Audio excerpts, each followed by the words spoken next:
Hello ma'am.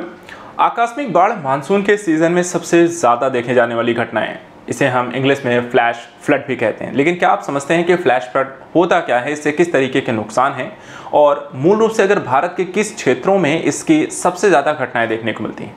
आपदा प्रबंधन के दृष्टिकोण से ये एक महत्वपूर्ण टॉपिक है। आज हम इसी टॉपिक के बारे में इसके विभिन्न पहलुओं को समझने का प्रयास करेंगे। सबसे पहले देखिए, आकस्मिक बाढ़ की जो स्थिति है भारत में, इसके संदर्भ को समझते हैं। हाल ही में देखा जाए तो भारत के कई सारे राज्यों में आपको आकस्मिक बाढ़ की कुछ घटनाएं देखने को मिली हैं, चाहे वो लद्दाख का एरिया हो या फिर दिल्ली का क्षेत्र हो या हिमाचल प्रदेश का एरिया हो, जम्मू कश्मीर हो, लद्दाख हो। ये एरिया आपको आकस्मिक बाढ़ की चपेट में रहते हैं। यहाँ के साथ साथ आपको उत्तराखंड और उसके पूर्वोत्तर के राज्य भी इसमें शामिल हैं। देखा जाए तो बादल फटने की ये श्रृंखला के कारण पश्चिमी हिमालय क्षेत्र आपको सबसे ज्यादा आपको आकस्मिक बाढ़ की चपेट में रहता है।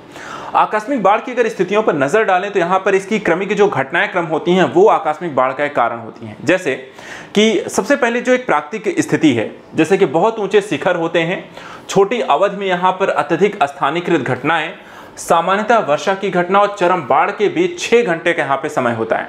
अर्थात कि देखा जाए तो मात्र 5 से 6 घंटों में बहुत ज्यादा अत्यधिक बारिश हो जाने की घटना आकस्मिक बाढ़ का कारण बनती है।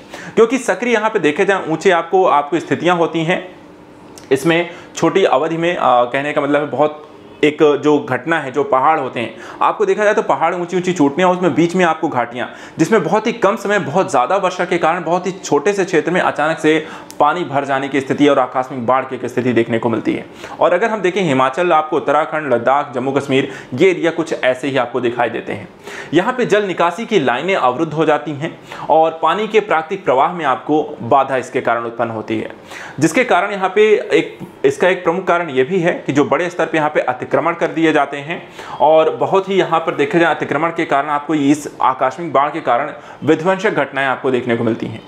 इसमें अल्पकालिक और अस्थानिक प्रकृति के कारण नदी की बाढ़ की तुलना में एक अलग ही आपको स्वरूप देखने को मिलता है, जहां पर बड़े बड़े पत्थरों के साथ साथ आपके पूरा बड़ा मलबा, पेड़ पौधे और घर, पहाड़, ये सारी चीजें आपको साथ में एक बहते हुए आपको बड़े स्तर में और तीव्र गति से ऊपर से नीचे की ओर आपको आते हुए दिखाई देते हैं। शहरी क्षेत्रों में देखा जाए तो यह स्थिति आकस्मिक बाढ़ की स्थिति का कारण कठोर सतहों की व्यापक उपस्थिति के कारण होता है और इसका अनुभव होने की अधिक संभावना होती है जहां वर्षा जल को सोखने में असमर्थ है, जबकि ग्रामीण क्षेत्रों में देखा जाए तो ऐसी स्थिति आपको कम दिखाई देती है बजाय शहरी क्षेत्रों के। चिंताएं क्या हैं? आकस्मिक बाढ़ की स्थिति के कारण आपको किस तरीके से क्या परेशान होना चाहिए? आपको देखा जाए तो भारत में हर साल ऐसी बहुत ही विकट, आपको कभी उत्तराखंड में केदारनाथ के बारे में आपने देखा होगा, इस साल यहाँ पे हिमाचल प्रदेश की स्थिति देखी होगी, कुछ साल पहले आपको 2018-19 के दौरान आपके जम्मू कश्मीर की स्थिति को ऐसे ही देखा होगा, जहाँ पर आपको ये घटनाएं बहुत ही विकराल और बहुत बड़े स्तर पर जान माल की हानि का कारण बनती हैं। देखा जाए तो दुनिया के सबसे घातक प्राकृतिक आपदाओं में से इसे एक माना जाता है और हर साल करीब 5000 से अधिक लोगों की जान यहाँ पे चली जाती है। बाढ़ के विभिन्न वर्गों में देखा जाए तो नदी, तटीय आदि में मृत्यु दर आपको सबसे ज्यादा यहाँ पर आपको पाई जाती है। इसके साथ साथ कम समय में छोटे स्थानिक पैमानों में होने वाली घटनाओं के पूर्वानुमान लगाना भी यहाँ पर आपको कठिन हो जाता है। तो बात करें कि इन फ्यूचर अगर हम बात करना है कि जब हमें पता है कि आकस्मिक बाढ़ की स्थितियां ऐसी है, किन क्षेत्रों में होती है, वहां पे किस कारण से ये स्थितियां ज़्यादा विकट हो जाती हैं, तो हमें क्या करना चाहिए? करने के दृष्टिकोण से ज़्यादा यहाँ पे देखा जाए तो हमें थोड़ा सा पर्यावरण अनुकूलन होना होगा, साथ ही आपको आपदा प्रबंधन के दृष्टिकोण से तैयार करना होगा और आपके निर्माण कार्यों को यहाँ पर ज़्यादा बेहतर तरीके से संयोजित करना होगा। देखा जाए तो आकस्मिक बाढ़ मार्गदर्शन सेवाएं इसके संदर्भ में लागू की जा सकती हैं, जिसमें आकस्मिक बाढ़ की आशंका वाले दक्षिण एशियाई देशों के लिए जल क्षेत्र स्तर पर वास्तविक समय में चेतावनी और अग्रिम सहायता के लिए भारत मौसम विज्ञान विभाग के द्वारा डिज़ाइन किया गया है इसे, जिसके माध्यम से त्वरित समय में कार्रवाई की जा सके, सूचनाएं पहुंचाई जा सकें। इसके साथ साथ दक्षिण एशियाई आकस्मिक बाढ़ मार्गदर्शन प्रणाली भी यहाँ पर आपको बनाई गई है।